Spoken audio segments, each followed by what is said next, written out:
themselves muted when they are not being recognized. The staff has been instructed not to mute members except when a member is not being recognized and there is inadvertent background noise.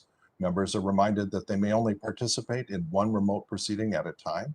If you are participating today, please keep your camera on, and if you choose to attend a different remote proceeding, please turn your camera off.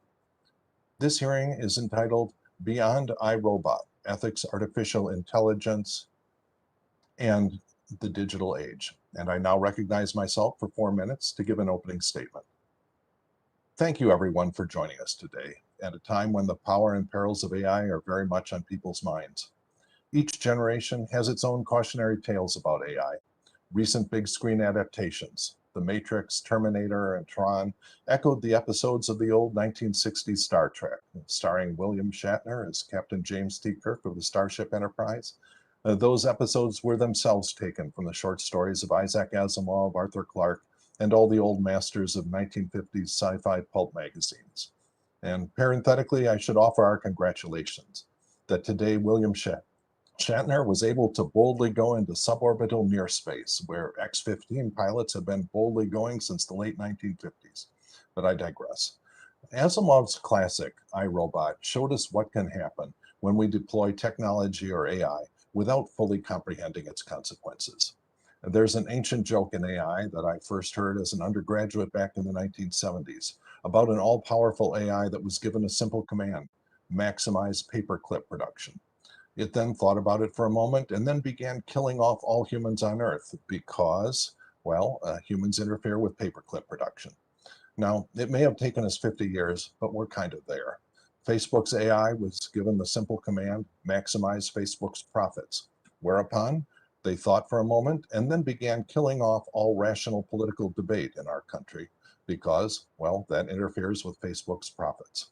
And the situations with social media in Myanmar and around the world are even uglier and more deadly. In previous hearings of this task force, we have looked at the biases and unexpected side effects of using AI in financial services and housing. We've also looked at the implications of artificial intelligence's voracious appetite for personal data and the implications for privacy. Technological approaches to maximally preserve privacy while retaining AI's effectiveness, and the importance of secure digital identity.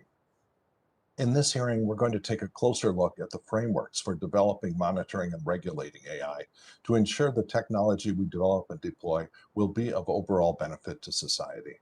In past hearings, we've examined instances of algorithmic bias that have produced discriminatory effects in the lending space. We've seen facial recognition technology that's far less effective at identifying minorities correctly, despite the fact that the developers of these tools did not include a discriminatory line of code in their products. So we clearly cannot allow technology to treat humans differently based on race or appearance, unless, of course, perhaps we are explicitly correcting for past unjust biases, which brings up a set of issues that my father struggled with as a civil rights lawyer back in the 1950s and continues with us today. We have to understand whether we should hold AI to standards that are higher than we would ordinarily expect of ordinary human-based decision-making processes. As we start defining frameworks for developing and performance testing AI, it seems possible that we're starting to place requirements on AI that are more strict than we would ever place on human decision makers. For example, most of our witnesses today have advocated for defining minimum diversity standards for the training data sets for AI.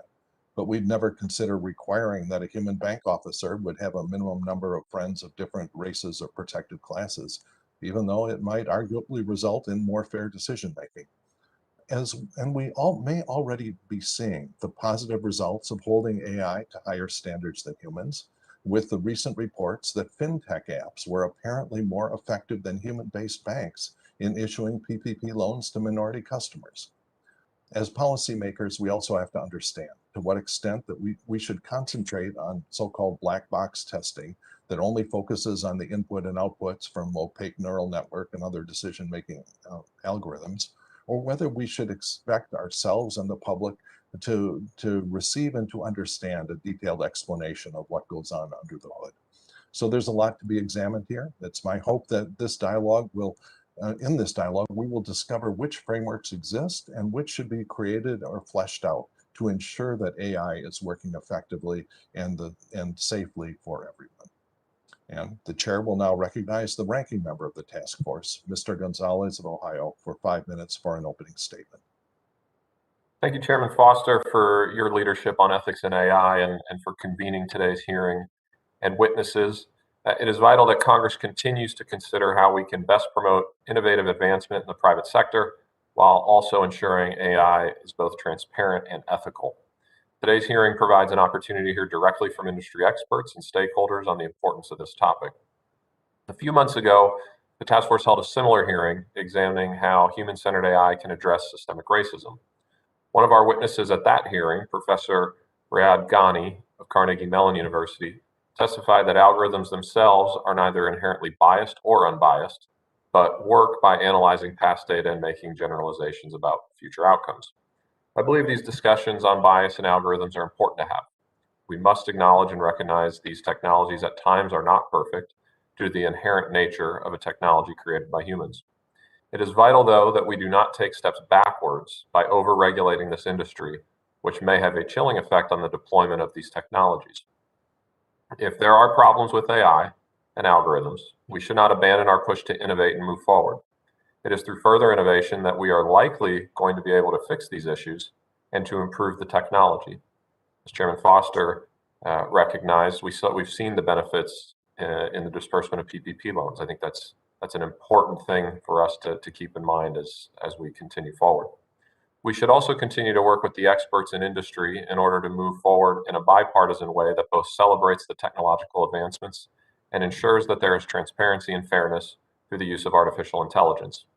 There have been multiple efforts in the government and private sector to address this issue, and we have seen tremendous advances not only in AI technology, but also in efforts to address bias in algorithms internally.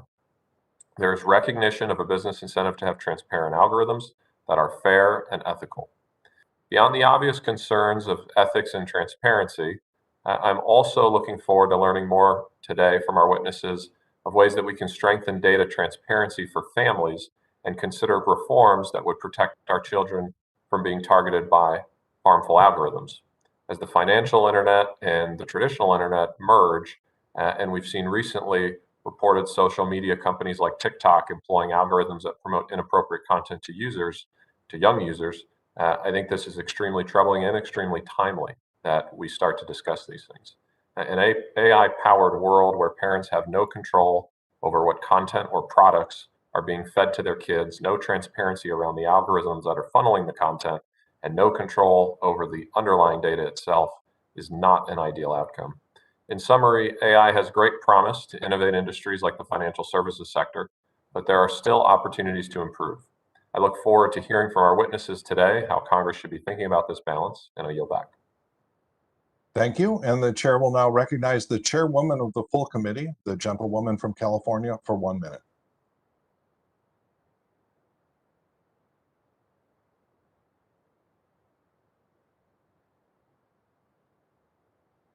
And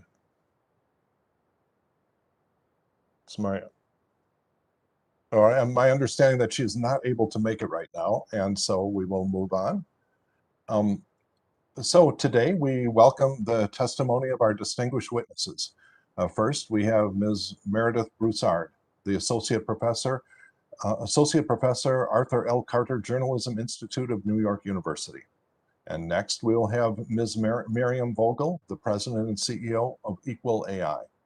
Next, we have Ms. Meg King, the Director of the Science and Technology Innovation Program at the Wilson Center. Next, we have Mr. Jeffery Yong, Principal Advisor at the Financial Stability Institute with the Bank of International Settlements. And last, we have Mr. Aaron Cooper, the Vice President for Global Policy at BSA, the Software Alliance. Witnesses are reminded that their oral testimony will be limited to 5 minutes. You should be able to see a timer on your screen that indicates how much time you have left. I would ask you to be mindful of the timer and quickly wrap up your testimony once the time is expired, so that we can be respectful of both the witnesses and the committee members' time. Without objection, your written statement will be made part of the record. Ms. Broussard, you are now recognized for 5 minutes to give an oral presentation of your testimony. Thank you. Representative Foster, members of the task force, thank you for hosting this important hearing and for giving me the opportunity to testify. My name is Meredith Brassard. I'm a professor at NYU, the research director at the NYU Alliance for Public Interest Technology, and author of the book Artificial Unintelligence: How Computers Misunderstand the World. In my written testimony, I explore a practical vision for regulating AI. And in the short time, I'll talk about AI generally, as well as discrimination, algorithmic auditing, and regulatory sandboxes. First thing I want to say is that AI is not what we see in Hollywood. There's no robot apocalypse coming. There's no singularity. We do not need to prepare for artificial general intelligence because these things are imaginary. What is real is that AI is math, very complicated and beautiful math. Machine learning, the most popular kind of AI, is a poorly chosen term because it suggests that there's a brain or sentience inside the computer. There's not. When we do machine learning, we take a large set of historical data and instruct the computer to create a model based on patterns and values in that data set. The model can then be used to predict or make decisions based on past data. The more data you put in, the more precise your predictions will become. However, all historical data sets have bias. For example, if you feed in data on who has gotten a mortgage in the past in the United States and ask the computer to make similar decisions in the future, you will get an AI that offers mortgages to more white people than people of color. AI needs to be regulated because it has all of the flaws of any human process plus some. My own regulatory vision begins with frameworks, high-level governance models that guide a company's use of AI and data. A company can make sure its frameworks are implemented by performing regular algorithmic audits, ideally using a regulatory sandbox. The process could be monitored by regulators using tools we already have, namely compliance processes inside existing regulatory agencies. Agencies and companies might decide which AIs need to be regulated and monitored by looking at the user and the context. Automated license plate readers used at toll booths might be a reasonable use of AI. Automated license plate readers used by police as dragnet surveillance might be an unreasonable use of AI. An open secret in the AI world is everyone knows these systems discriminate. Any conversation about robot apocalypse is a deliberate distraction from the harms that AI systems are causing today, right now. AI is preventing people from getting mortgages. A recent investigation by the Markup found that nationally, loan applicants of color were 40 to 80% more likely to be turned down by mortgage approval algorithms as compared to their white counterparts. When the International Baccalaureate used AI to assign student grades during the pandemic, high-achieving, low-income students received terrible grades, which prevented them from getting college credits that would allow them to graduate early and incur less student loan debt. AI is used to generate secret predictive consumer scores, like health risk scores or identity and fraud scores.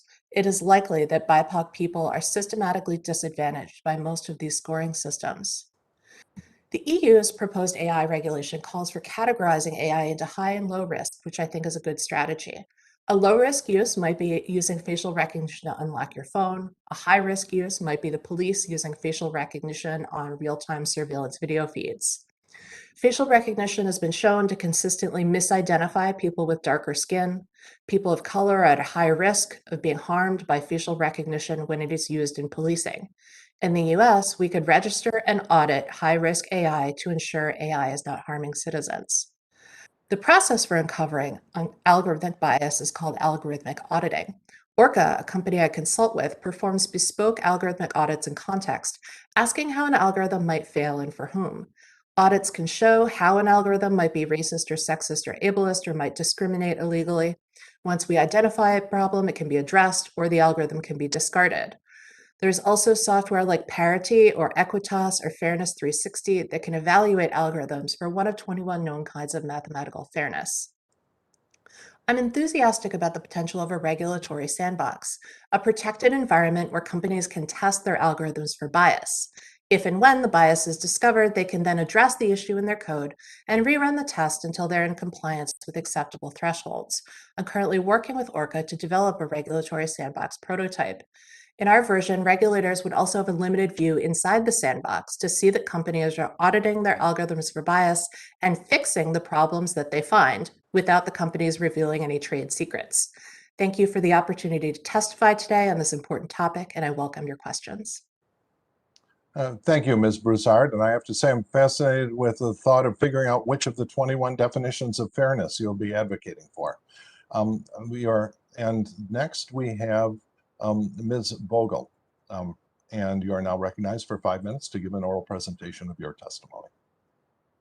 Chairman Foster, Ranking Member Gonzalez, and distinguished members of the task force, thank you for conducting this important hearing and for the opportunity to provide this testimony.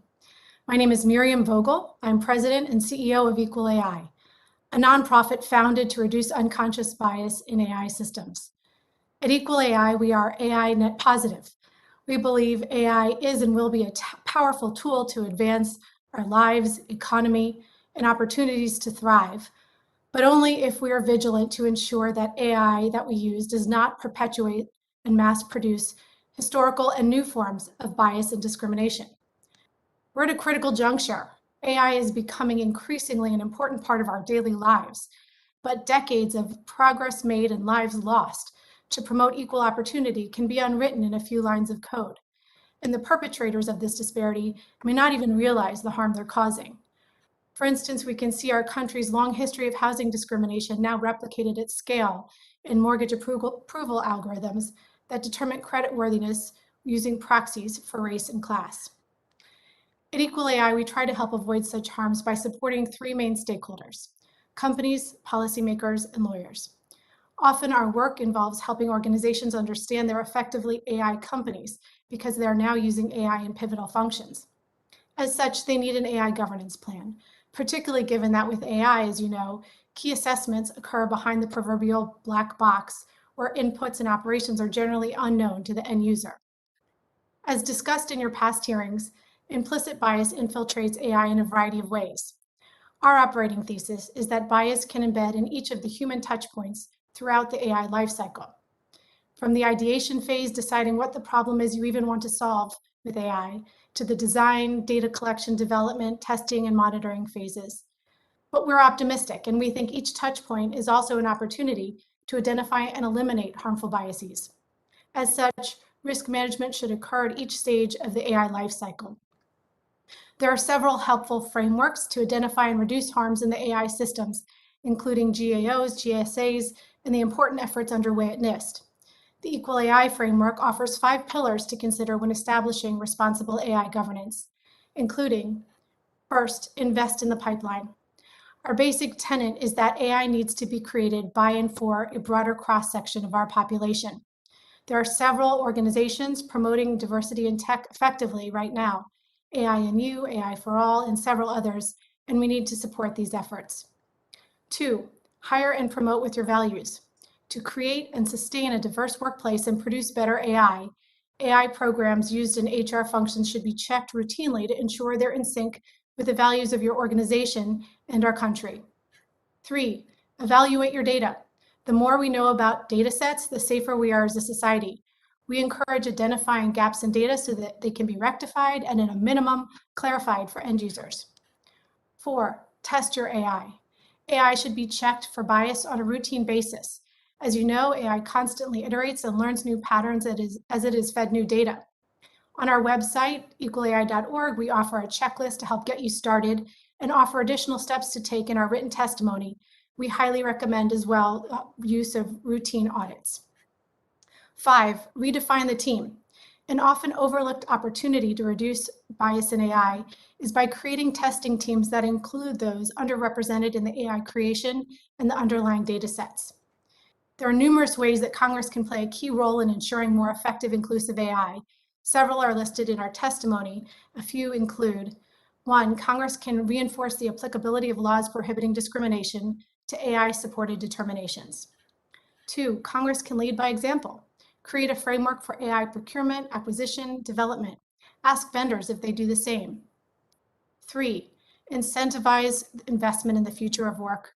Like all transformative technologies, AI will eliminate jobs, but it will also open up opportunities.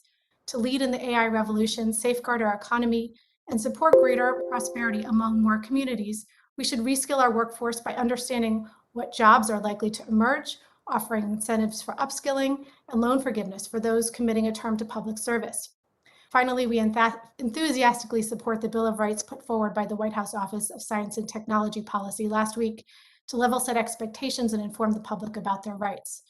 In conclusion, we believe we're at a critical juncture to ensure that AI is built by and for a broader cross-section of our population. It's not only the right thing to do, a strong U.S. economy and our leadership depend on it. Thank you for the opportunity to testify, and I look forward to your questions. Thank you, Ms. Vogel, and I echo your enthusiasm for the White House's effort to come up with an AI Bill of Rights, though I don't believe I've seen even a draft of it at this point. Ms. King, you are now recognized for 5 minutes to give an oral presentation of your testimony. Thank you, Chairman Foster, Ranking Member Gonzalez, and members of the AI Task Force for inviting me to testify today. My name is Meg King. I'm the director of the Science and Technology Innovation Program at the Wilson Center, a nonpartisan think tank created by Congress nearly 60 years ago. My program studies the policy opportunities and challenges of emerging technologies, investigates methods to foster more open science, and builds serious games. We also offer hands-on training programs called the Technology Labs to congressional and executive branch staff on a variety of issues, including artificial intelligence. Next month, we will offer a series of individual trainings on AI for members as well.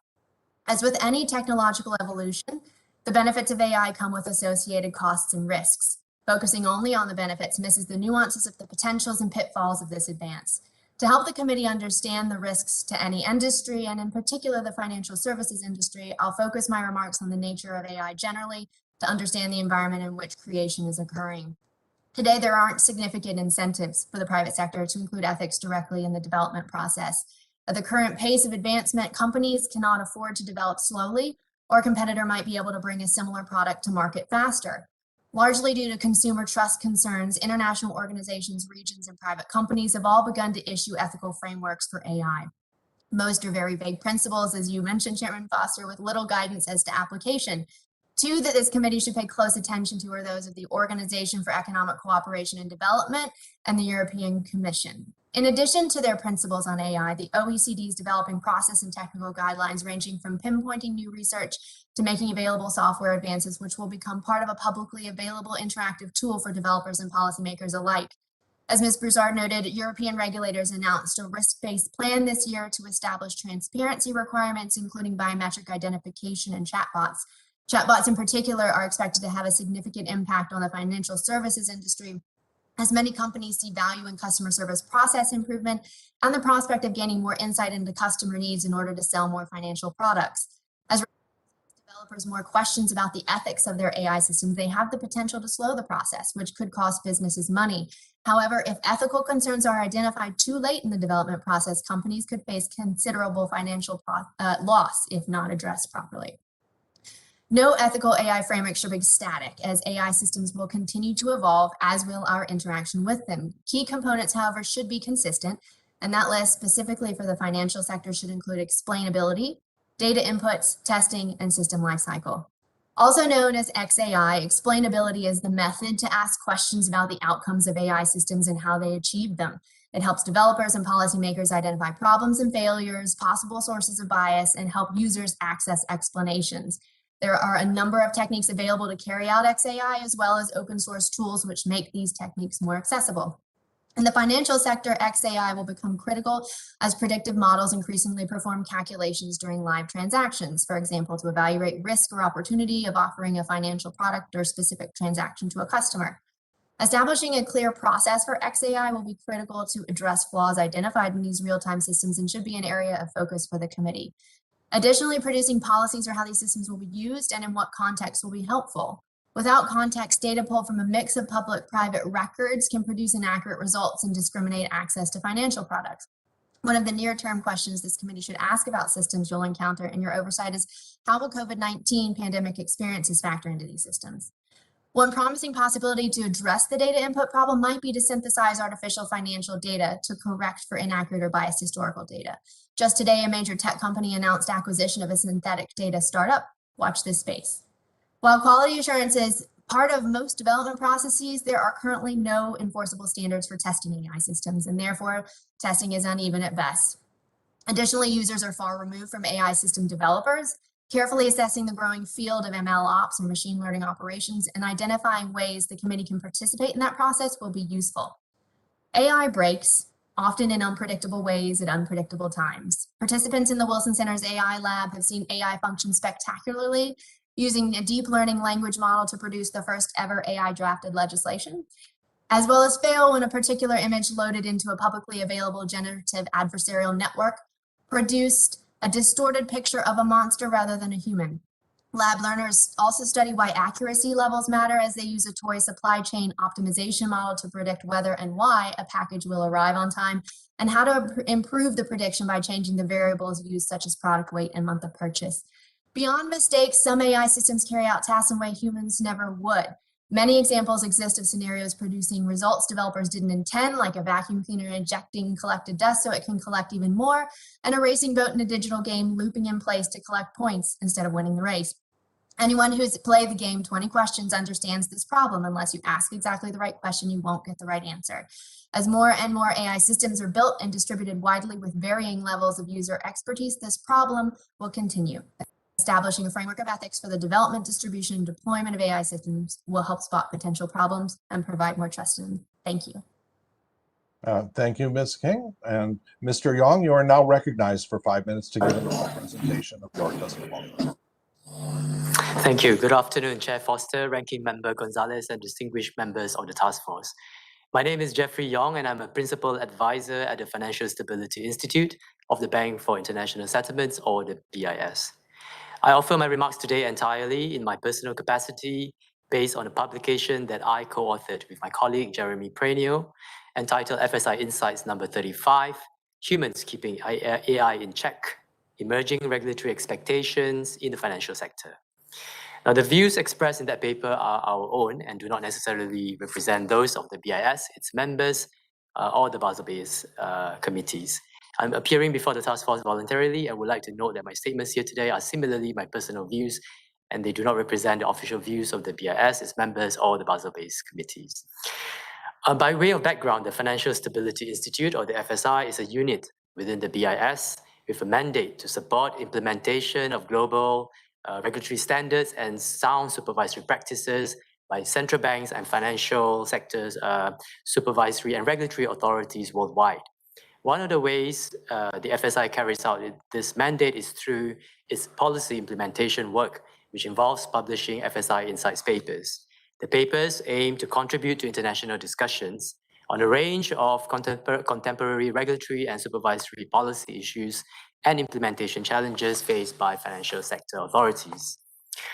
In preparing FSI Insights number 35, my co-author and I found that regulatory expectations on the use of AI in financial services were at a nascent stage. Accordingly, we drafted a paper with 4 key objectives. Firstly, is to identify emerging common financial regulatory themes surrounding AI governance. Secondly, to assess how similar or different these common regulatory themes are viewed in the context of AI vis-a-vis that of traditional financial models. Thirdly, to explore how existing international financial regulatory standards may be applied in the context of AI governance. And finally, to examine challenges in implementing the common regulatory themes. To this end, we canvassed a selection of policy documents on AI governance issued by financial authorities or groups formed by them, as well as other cross-industry AI governance guidance that apply to the financial sector. In total, we examined 19 policy documents issued by 16 regional and national authorities and 2 international organizations. Most of these documents are either discussion papers or high-level principles, which underscores the fact that financial regulatory thinking in this area is at a very early stage. Now, we identified 5 common themes that recur in the policy documents that we examined. These are, number 1, reliability; number 2, accountability; number 3, transparency; number 4, fairness; and finally, but not least, ethics, number 5. On the theme of reliability, emerging supervisory expectations for AI and traditional models appear to be similar. What seems to be different is that the reliability of AI models is viewed from the perspective of avoiding harm to data subjects or consumers, for example, through discrimination. Secondly, on the theme of accountability, it is acknowledged that both traditional and AI models require human intervention. In the case of AI, however, this requirement is motivated by the need to make sure that decisions based on AI models do not result in unfair or unethical outcomes. Moreover, external accountability is emphasized in the case of AI models so that data subjects are aware of AI-driven decisions and have channels for recourse. Moving now to transparency. Supervisory expectations related to explainability and auditability are similar for AI and traditional models. However, expectations on external disclosure are unique to AI models. This refers to expectations that firms use AI models, firms using AI models should make data subjects aware of AI-driven decisions that impact them, including how their data is being used. On the theme of fairness, there's a distinct and strong emphasis in emerging supervisory expectations on this aspect in the case of AI models. Fairness is commonly described in the documents as being avoiding discriminatory outcomes. Similarly, on ethics, there's a distinct and strong emphasis on this aspect in AI models. Ethics expectations are broader than fairness, relate to ascertaining that consumers will not be exploited or harmed. Now, given the similarities of the themes between AI and traditional models, existing financial regulatory standards that govern the use of traditional models may be applied in the context of AI. However, there may be scope to do more in defining financial regulatory expectations related to fairness and ethics. The use of AI in financial sector presents certain challenges, and the key challenge relates to the level of complexity and lack of explainability. Given these challenges, one way to approach this is to consider a tailored and coordinated regulatory and supervisory approach, meaning differentiating prudential and conduct treatment depending on the risk that the AI models pose. With that, I conclude. Thank you. Thank you, Mr. Yong. And Mr. Cooper, you're now recognized for 5 minutes to give an oral presentation of your testimony. Thank you very much. Good afternoon, Chairman Foster, Ranking Member Gonzalez, and members of the AI Task Force. My name is Aaron Cooper. I'm Vice President of Global Policy for BSA, the Software Alliance. BSA is the leading advocate for the global enterprise software industry. Our members are at the forefront of developing cutting-edge, data-driven services that have a significant impact on U.S. job creation. I commend the task force for convening today's important hearing, and I thank you for the opportunity to testify. Enterprise software services, including AI, are accelerating digital transformation in every sector of the economy. And BSA members are on the leading edge, providing businesses with the trusted tools they need to leverage the benefits of AI. In fact, last year, software supported more than 12.5 million jobs outside the tech sector. AI is not just about robots, self-driving vehicles, or social media. It's used by businesses of all sizes to improve their competitiveness. It's the power in industrial design that improves manufacturing performance and reduces environmental impact. It's the tool that streamlines transportation and logistics operations, that detects cyber attacks and improves HR operations. In the financial services industry, AI is being used to reduce the risk of fraudulent transactions and deliver a better customer relations experience. While the adoption of AI can unquestionably be a force for good, it can also create real risks if not developed and deployed responsibly. We commend the task force for its work to explore domestic and international AI frameworks because they play a critical role in ensuring the responsible use of AI. As you explore these issues, we offer our perspective on a risk management approach to bias, which has been a particular focus for BSA, and that we hope will also inform the broader conversation. For BSA members, earning trust and confidence in AI and other software services they develop is crucial, so confronting the risk of bias is a priority. We therefore set out to develop concrete steps companies can take to guard against this. The resulting framework is included in full in my written testimony. It's built on 3 key elements: impact assessments, risk mitigation practices, and organizational accountability. Modeled on NIST frameworks, it includes more than 50 actionable diagnostic statements for performing impact assessments that identify risks of bias and corresponding best practices for mitigating those risks. Among the unique features of the BSA framework is that it recognizes these steps need to be followed at all stages of the AI lifecycle: design, development, and deployment phases. Also, different businesses will have different roles throughout the life cycle, so risk management responsibility will need to be tailored to a company's role. Who is developing the algorithm, who is collecting the data, training the model, and ultimately deploying the system. What does that all mean in practice? A few examples. First, when designing an AI system, companies should clearly define the intended use and what the system is optimized to predict, identify who may be impacted, and if the risk of bias is present, document efforts to mitigate that risk. They should examine data that will be used to train the model to ensure it's representative and not tainted by historical biases. Second, at the development stage, they should document choices made in selecting features for the model and document how the model was tested. Third, at the deployment phase, they should document the process for monitoring the data and model and maintain a feedback mechanism to enable consumers to report concerns. And to be clear, at every phase, it's important for companies to have a team that brings diverse perspectives and background, which can help anticipate the needs and concerns of people who may be affected by AI in order to identify potential sources of bias. Bias is only one of the important ethical considerations for responsible AI, but addressing it is critical. And the risk management approach we recommend in this context can be tailored to address other ethical considerations. In conclusion, digital transformation across industry sectors is creating jobs and improving our lives.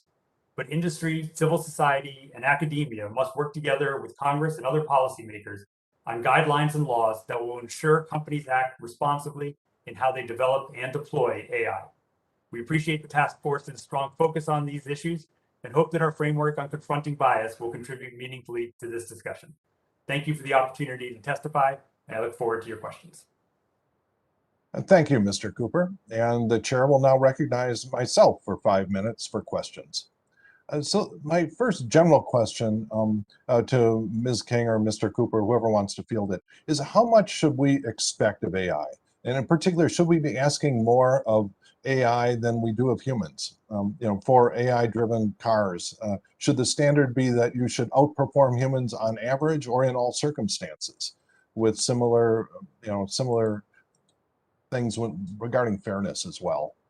Is it in general, is it reasonable, or are there real dangers in using human-based decision-making as the standard of fairness and safety for what's acceptable in AI?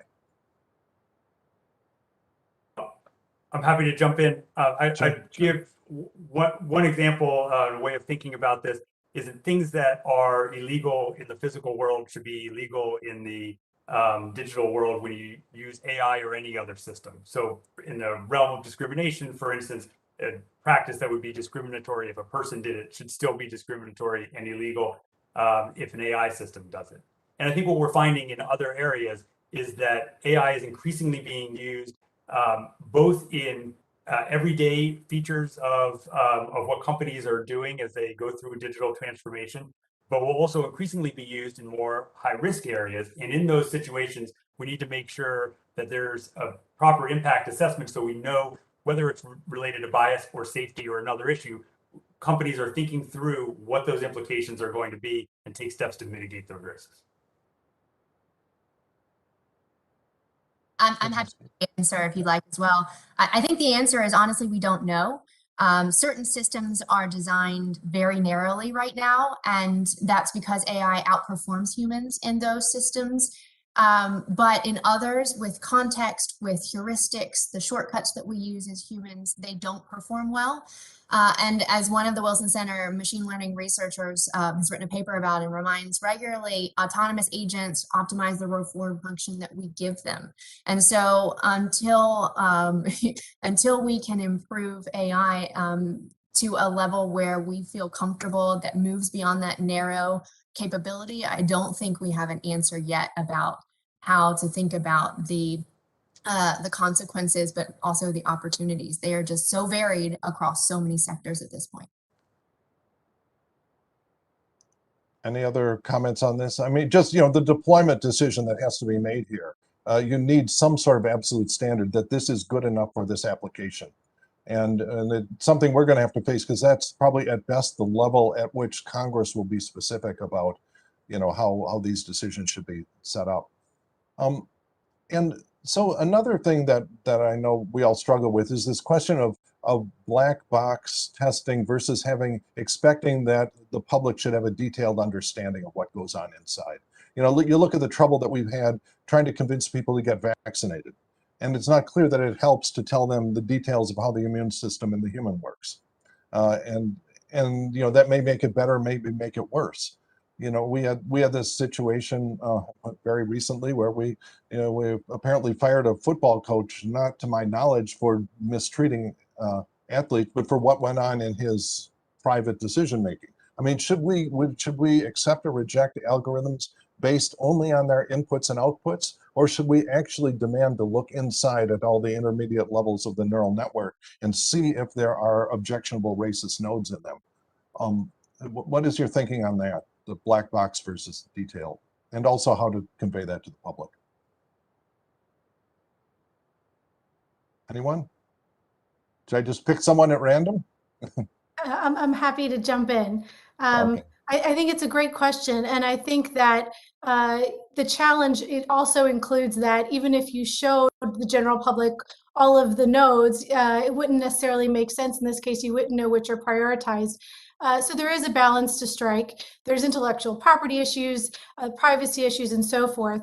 And so just opening the box, first of all, would be somewhat technically challenging as well as legally. But I do think that there can be compliance testing, as you say, can be a helpful way to demonstrate compliance, safety, legality. And to the extent that more data becomes available, we don't need to expect everyone in the general public to understand it. We have seen so many cases already where the limited public available data has been used for important findings, like with the United Healthcare Optum case, where scientists, researchers were able to build backwards, look at the algorithms and identify biases in the algorithms. Thank you. And when you figure all this stuff out, let us know. And the chair will now recognize the ranking member, Representative Gonzalez of Ohio, for 5 minutes. Thank you, Chairman Foster, and thank you to our witnesses. Ms. Vogel, I'm going to try to pick up where Chairman Foster just left off on compliance testing. Is it fair to say, based on the response you gave, that the right way to think about this is more to look at the outputs of AI as opposed to opening up the hood and trying to understand each individual node and neural network? Is that the right way to think about it? My view is that it should be a balance. I think that absolutely the outputs are indicative. They are helpful to look at now because so much of the AI is already deployed. And so we're not at the design stages for so much of the AI in common use. And for that, understanding what the outputs are is important and helpful. I think there are elements of what is under the hood that would be helpful and important to understand, particularly when you're talking about AI used in pivotal sensitive functions. So I don't think it's one or the other. I do think it's a balance, but no matter what, I think the outputs are very important to be testing and watching. Yeah, no, I appreciate that. And I think it's, as I mentioned in my opening statement, it's encouraging that we're seeing some AI algorithms produce better results, significantly better results in some instances from a bias standpoint. And obviously the hope is to understand what it is that they're doing right and doing more of that or making that more transparent and then helping foster a more collaborative innovation environment. Ms. King, I want to shift to you and I want to ask about transparency in AI algorithms. Also, as I mentioned in my opening statement, the use of algorithms in social media has had a detrimental effect on young users, which as a parent, I find extremely problematic. Do you think that more can be done to ensure parents have additional transparency about their child's data being collected by these apps or their own? And how can we strike the right balance, the right line between encouraging innovation, managing problematic algorithms, and providing data sovereignty to users? Well, thank you, sir. As a parent as well, that's the one thing that terrifies me is my children getting access to these capabilities. And unfortunately, I wish there was a one significant answer that could fix it. But it's going to be a constant, ever-moving group of things that we have to do. And explainability is significant in that. Problem because we have to both, as Miriam just said, we have to understand what the outputs are, but we have to understand enough about how they are getting there to be able to make informed decisions about whether there's too much data that's being collected or whether there isn't. And there are many ways to do this. One of the most popular is this local interpretable model agnostic explanation. This was created by the University of Washington to try to see what happens inside. So model agnostic, it should be across models. So that's one of many ways to do that. Another piece to this is, as you just mentioned, there, AI can be positive, and there are some impressive advances happening right now in synthetic data that can both help hopefully correct for some of those historical data biases, but also give just a better picture of the people that are going to be impacted by the system being created. Now, of course, you've got to understand what that synthetic data looks like. So you probably should have a wide group of interdisciplinary experts assessing that to make sure you're not missing something. But I think it's a combination of constantly reviewing the outcomes, constantly trying to take at least a sample of explainability across some of the most important high risk, as the Europeans are suggesting, high risk models. And then also assessing kind of what are the new technical capabilities that we are developing now that can help address this problem. Thank you. Shifting to Mr. Cooper for a second. With my final minute, I want to ask you about the BSA AI risk management framework included in your testimony. One aspect that seems to be of importance is that a one-size-fits-all framework will not work for small companies and startups. I completely agree. Could you elaborate on why flexibility in any framework is important for fostering innovation? Sure. So thank you very much. So I think it's important to have flexibility in a variety of ways of achieving a desired outcome for a number of reasons, including that not all systems are going to be used for the same purposes. So the algorithm and the data that's used to determine what shows our kids watch or what videos our kids watch online is one form of algorithm and one use of AI, but there's also database management and customer relations management tools and farmers that use AI in order to improve crop yield. And one set of regulations across the board isn't going to be able to be flexible enough to address the range of different use cases for AI.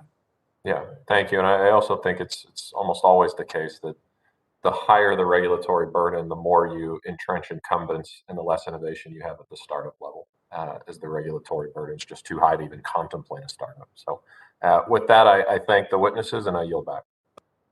Thank you. And we will now recognize Ms. Presley of Massachusetts for 5 minutes of questions. Thank you, Chair Foster, for convening this important hearing, and to our witnesses for joining us here today. Certainly, systemic racial discrimination is widespread in the financial services industry. The damage of redlining, banking deserts, and employment discrimination has never been fully redressed or repaired in America, and all the data supports those facts. Today, mortgage lenders deny Black applicants at a rate 80% higher than white applicants, and payday lenders continue to target low-income people of color, charging 500% interest, even in the midst of a pandemic. Many believe artificial intelligence presents an opportunity to make the allocation of credit and risk fairer and more inclusive. However, AI technology and machine learning can easily go in the other direction and exacerbate existing bias, reinforcing biased credit allocation and making discrimination in lending even harder to prove. Cases of racial bias in AI are well documented and have impacted everything from mortgage loans and tenant screening to student loans. The deciding factor between whether the technology has a positive or damaging impact could be its developers. And Ms. Broussard, who is writing the algorithms? The algorithms that are being used to make important financial decisions like credit worthiness. Do the teams writing these algorithms generally reflect the diversity of people in America? Generally, these teams do not represent the diversity of people in America. Silicon Valley and its developers tend to be very pale, male, and Yale. Compared to overall private industry, the EEOC found that the high-tech sector employed a larger share of whites, Asian Americans, and men, and a smaller share of African Americans, Hispanics, and women. Thank you. In fact, in February 2020, the Financial Services Committee released a report on the diversity of America's largest banks, which found that banks were largely undiversified at all levels and departments, which those data points you offered there support that. Ms. Broussard, one more question. Will this lack of diversity affect AI used by financial institutions? What's the impact? Absolutely, yes, there's an impact. So the problem is that people tend to embed their unconscious biases in the technology that they create. So when we have a small and homogeneous group of people creating AI, that AI then gets the collective blind spots of the community of people who are creating the algorithms. So the more diversity you have in the room when you're creating algorithms, the better the algorithm is going to be for the wide variety of people who live in America. Thank you, Ms. Broussard. And just to further impact the impact of that on people's lives, uh, there are many different facets of AI that companies developing these technologies really need to consider. From, as we're speaking to here, who is developing the algorithms, to the AI's impact on job loss. A recent report from the World Economic Forum predicted that by 2025, the next wave of automation, amplified by the pandemic, will disrupt 85 million jobs globally. Ms. Vogel, what role should independent auditors play in helping to assess the human cost and the ethical implications of AI technologies so that both developers and the public can fully understand the ethical impacts these technologies have for actual consumers? Thank you for that question. It's a really important point. We do have this growing body of experts. In fact, we have one on this very panel who do this important work of checking in, of taking the temperature and understanding where these gaps are. I think it's really important that we build our reliance and our infrastructure to support more algorithmic auditing, because these are the people who will tell us, is the AI doing what we expect it to? Are we discriminating? Are we creating opportunity? For whom will this fail? And how do we create more opportunity through our algorithms? Thank you. I agree. Frequent and independent audits are critical. AR-supported recommendations in the financial services industry directly impact people's lives, as along with economic opportunities. And yet the data the algorithms use are trained on data that is rife with imbalance and discrimination. So as we do the work deliberately to enact long overdue economic injustice, we can't allow the AI industry to create new problems and to compound these already persistent and deeply embedded inequities. Thank you, and I yield back. Thank you. And we will now recognize Mr. Loudermilk from Georgia for 5 minutes. Whoops, and I believe you're muted.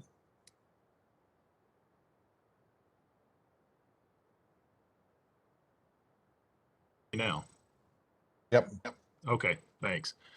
Well, thank you, Mr. Chairman. There's one thing important to keep in mind as we discuss AI is the types of bias we need to eliminate and the types of bias that actually we want to keep. Sometimes the main purpose of an algorithm is to be biased. For example, in loan underwriting, algorithms are generally used to distinguish between who can pay back a loan and who's not able to pay back a loan. With that in mind, we must work toward eliminating the types of bias that have no place in our financial system, such as the bias based on race or gender or any other factor like that. One important way of doing that is when an algorithm is being built, there should be a thorough record keeping of everything that is added to the algorithm.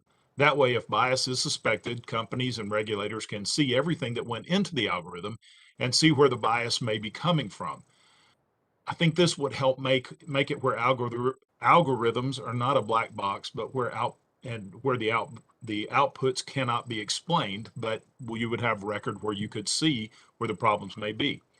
Mr. Cooper, Your organization's framework for AI best practices recommends maintaining records of the data that is used to train AI models. I agree with that. Expanding on that, do you believe that maintaining thorough records of all the inputs used to build an algorithm can be useful for identifying the source of any unwanted bias? Thank you very much, Congressman. Yeah, I think it goes even beyond what the data is. I think that there's a whole set of considerations that companies need to go through to figure out whether there's a high risk that the AI system, as it's intended to be deployed or as it's being deployed, may have consequential impacts on people.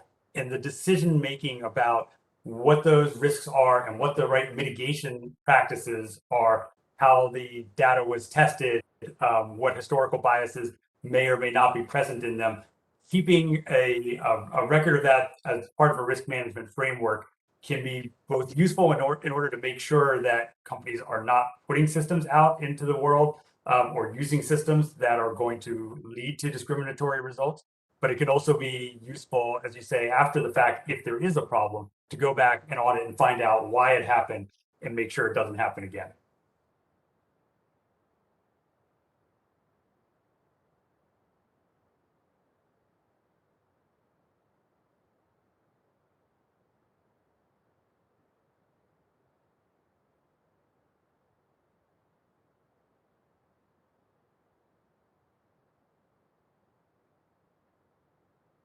Yeah, Representative Loudermilk, I believe you're muted still. All right. I don't know why it's cutting off like that. Can you hear me now? Yeah, yes, we can. And Okay. feel free to exceed your time by 40 seconds.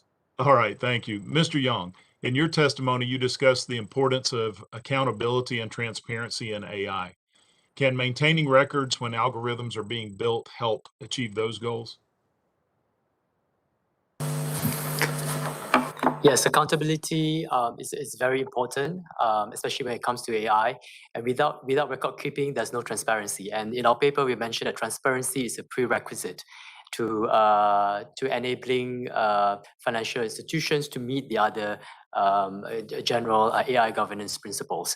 And if the AI model is not transparent, then it is very difficult to assess whether it's reliable, whether it's sound, whether there's bias involved. So definitely, record keeping is a prerequisite to meeting this accountability general principle.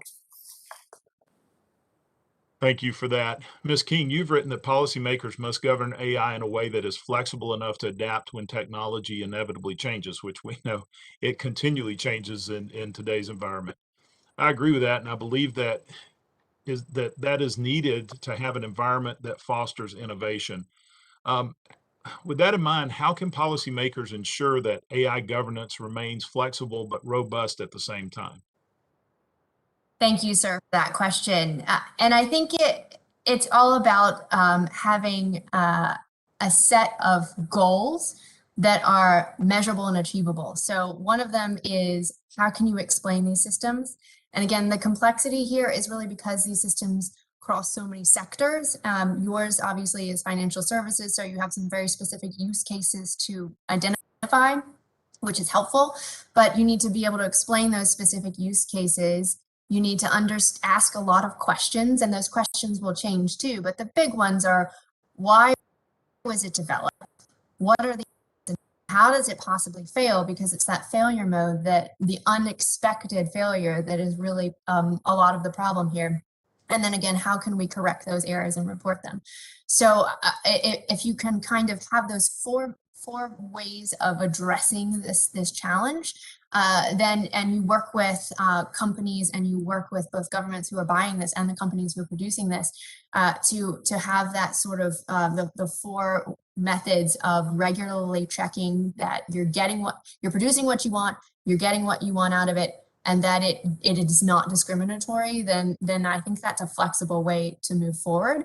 And I think the sandbox concept that Ms. Broussard has suggested is also very helpful, because while records are great, and it's easy for us to say, let's keep records here, if you've ever taken a look at the code behind some of these systems, it's and how often it changes as you shift weights, it gets pretty complicated pretty quickly. And so the more you can have these kinds of places where companies and organizations can feel safe, testing is going to be critical going forward. Well, thank you, Mr. Chair. I yield back the balance of my time. Thank you. And we'll now recognize Representative Caston for 5 minutes. Thank you so much. I want to follow on. I think Mr. Loudermilk really hit it on the head with the transparency question. I want to follow on that, but I want to specifically get to the auditability issue. It's one thing, and I think you alluded to this, Ms. King. It's one thing to be able to see the code. It's something else completely to be able to understand the code. And I say this as someone who, before I came to Congress, ran a utility, and my biggest risk was predicting revenue, because did it vary with the weather? Did it vary with economic conditions? And I built an algorithm, a genetic algorithm that figured all that stuff out. I have no idea how it worked, but it was amazingly effective, and it made our investors much happier because we could predict our revenue. That's trivial. It's not at all implausible for me to imagine that we get to a world where an investment fund has figured out from looking at global data that there's about to be a massive human rights abuse committed and is shorting the affected businesses and properties, right? And that would be deeply unethical. And if we understood it, it would be a problem. But it's totally possible that we could never actually understand that's what it's doing. And so my question, and I think all of you can answer this, but I'm going to start with Ms. King just because I see you nodding so vociferously. What is the best regulatory practice for A, ensuring that these algorithms remain auditable, and B, ensuring that they apply to everyone in the system? Because presumably as soon as some subset of people agree to have auditable algorithms, people who violate that might have an investing edge, right? So whether that's a bad actor in our country or a foreign actor who wishes us harm. What's that standard, both domestically and internationally? How would you recommend we think about that? Thank you, sir. I'll take a quick stab at it, and I'm going to use a hypothetical because I think it's always helpful to have it. Yours is very complicated, and I'm not going to try and explain your very impressive example. But so at the Wilson Center, in one of our trainings, we use a supply chain prediction model. Will it or won't it arrive? Will the USPS deliver a package on time? And you have a series of variables. You have product weight, you have the month that it was ordered, you have things that you probably as a consumer wouldn't think matter, but about 10 different variables. And as you play with the model and you change the variables, you change the weights, how much weight do we give to a particular variable or not, you understand more why the prediction you get comes out. And then you can kind of take that and you can go back through the system and check it. I would say you need a couple of standards that one is not going to work, unfortunately, but a couple of standards that have that sort of ability to use a couple of methods, probably a model agnostic method if it's possible, to go back and just understand, at least at a strategic level. You may not be able, as you know very well, to go and explain the whole thing, but a confidence level of an explainability that you could achieve. So you're looking for some sort of confidence trust level in some sort of agnostic model verification. And you're also looking to make sure as you're going through that process that you have a number of, if you're going to have regulators as part of this conversation, a number of regulators across sectors. As your example points out, you can't just have financial services regulators. You're going to have others from other parts of the government at the table because there will be these unexpected outcomes. If I could, though, that approach you describe works where there's a finite number of known inputs. If you're using sort of a neural network model that for all practical purposes has an infinite number of inputs, I don't know how you audit that at some level of complexity. To follow on from that, and I'm sure this varies market to market, is there any good analysis of, is there a percentage of algorithmic trading or algorithmic investing, wherever it sits, that beyond, we really don't want to have more than X percent because now the algorithms are responding to algorithms? Is there a robust mathematical way to think about that? And maybe it's different for housing credit decisions than it is for equities investments for something else. But is there some robust way to think about that so that we don't sort of unwittingly introduce too much volatility into the system? And if any of the other witnesses want to chime in on this, I'd be welcome for your thoughts as well. So I can speak to auditing algorithms. What we want to do is we don't want to think about auditing all algorithms to the same standard. We want to think about auditing algorithms in context because the context matters a lot. So we do need to keep track of inputs. We do need explainability. We do need to enforce real world laws inside algorithms. We do need to be aware of bias in, bias out. And so to your point about thresholds, the acceptable thresholds would be determined based on the context. I see I'm out of time, but would welcome any of your further thoughts offline from any of the witnesses, and yield back. Thank you. And we will now recognize Ms. Adams of North Carolina for 5 minutes. Thank you, Mr. Chair, Chair Foster. Thank you, Ranking Member Gonzalez and Chairwoman Waters for this hearing today. And to our witnesses, thank you for your testimony. Professor Broussard, in your testimony, you noted that all historical data sets have bias and that AI needs to be regulated as soon as possible because it has all of the flaws of any human process plus more. You also cite in your testimony the potential impact of bias in AI to students and consumers of lower socioeconomic status, such as when the International Baccalaureate Organization used AI to assign grades to students to their detriment. So building off of what my colleague, Ms. Presley, discussed, would you tell us more about what happened in these scenarios? Sure, thank you for that question. So the International Baccalaureate example is a situation where, because of the pandemic, the International Baccalaureate exams were canceled, and the IB decided to use an algorithm to assign imaginary grades to real students, which had disastrous consequences because the inputs to the algorithm were things like a school's performance in the past. Well, we know that we know that the economic divide is particularly profound when it comes to America's schools.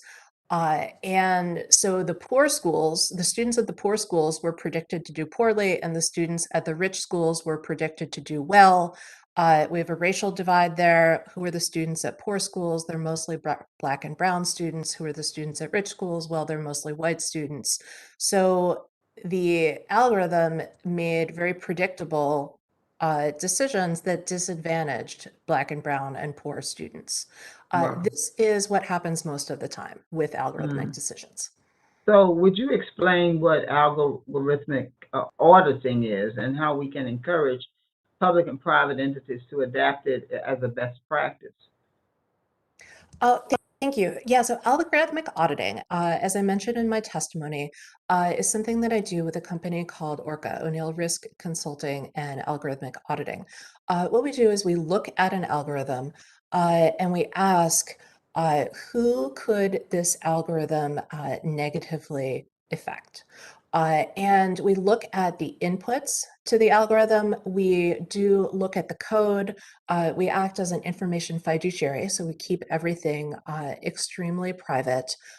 We look at the outputs and we do mathematical and statistical analysis as necessary in order to figure out what is going on in the algorithm. Once you actually figure out where the algorithm is going wrong, you can fix it. But in a lot of industries now, people are pretending that there's nothing wrong. So, for example, Ms. Vogel mentioned before the Optum case. There's also the case of the Apple Card, where a man was offered a credit limit that was something like 10 times higher than his wife, even though they share all of their finances. And so companies are pretending that they don't collect information like race in order to make decisions. But on the other hand, if you're using a factor like zip code that is an input to your algorithm, then, well, actually, we have enough residential segregation in the United States that if you are using zip code, you are actually using race as a proxy.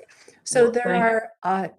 Thank you. I want to move on, if I can, real quickly. Ms. Vogel, I was happy to see that part of your recommendations related to diversifying AI field, including supporting HBCUs.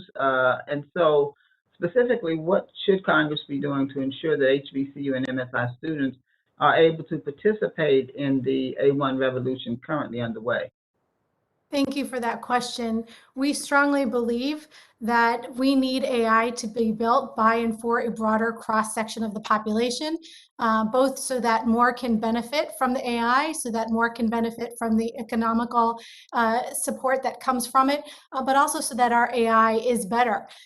So we need to make sure that we support HBCUs and MSIs to ensure that their students are part of this current AI revolution that's underway.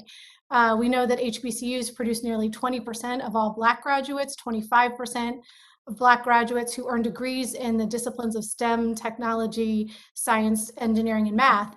And we need to make sure that we have all hands on deck. We can't afford to not bring all of these students into the AI revolution. Industry is depending on their participation. I think I'm out of time, Mr. Chairman. I'm going to yield back, but thank you very much for your response. Thank you. And we will now recognize Mr. Auchincloss of Massachusetts for 5 minutes. Thank you, Chair. I'd like to talk about two specific applications of algorithms that have been and are front and center these days, and really invite the panel to weigh in on either or. The first is the use of algorithms in hiring. A number of organizations, some from the center left, some from the left, some from center right, have all converged that there are somewhere between 25 to 30 million quote unquote hidden workers in the United States, people who could be employed, who under the right conditions want to be employed, and yet we're not tapping into their productivity and they're not getting to realize their fullest aspirations. That's obviously a multifaceted problem, but one element of it are algorithms that some of the biggest companies are using, something like 75 to 80% of Fortune 100s, for example, in how they sort resumes that get put forward. They are screening out resumes that have discontinuity in employment. They're screening out resumes of formerly incarcerated individuals. They're screening out resumes that don't have a college degree, even for jobs that don't require a college degree. I welcome input from the panel on this first application, kind of the state of play right now in these resume screening algorithms and what can be done to improve them and whether they have any role at all going forward.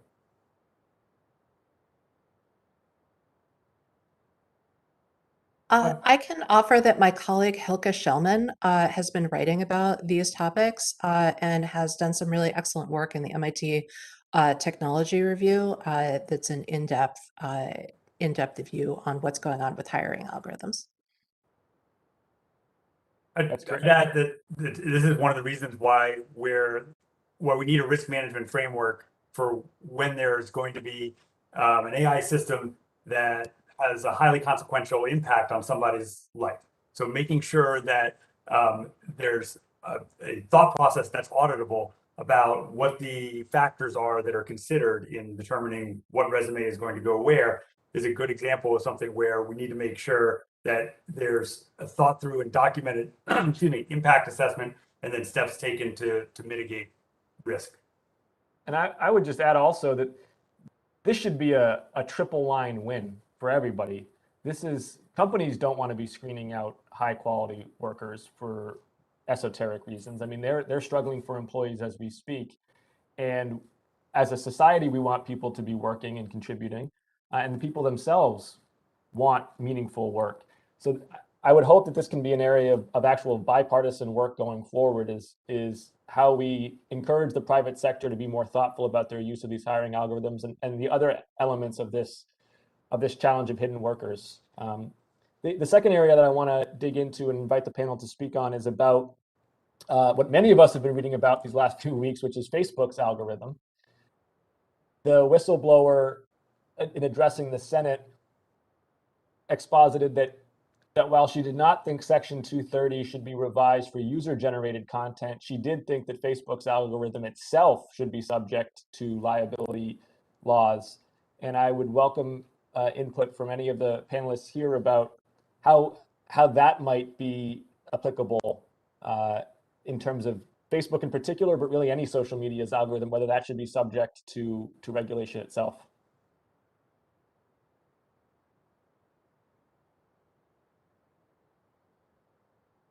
So I'm happy to jump in again. We don't represent Facebook, but I'd say that I think it's important to make sure that where you have particular high risk in the way an algorithm is working. So in this case, feeding certain videos or certain social media feeds to certain people, particularly where it has to do with children, that's a high risk, and we need to make sure that the decision-making process is appropriate. And there's a combination of a regulatory aspect of that, and also just a good practices internally to make sure that there's organizational accountability. So when decisions are made, that that there is somebody at a senior level that signs off on those decisions, and that there's a documentation of why certain choices were made.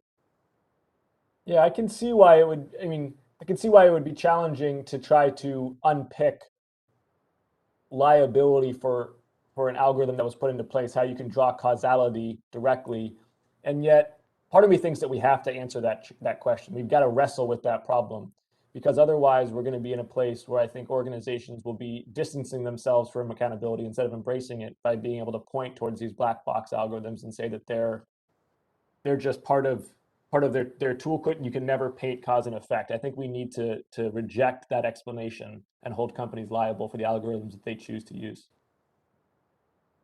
I yield back my time, Mr. Chair.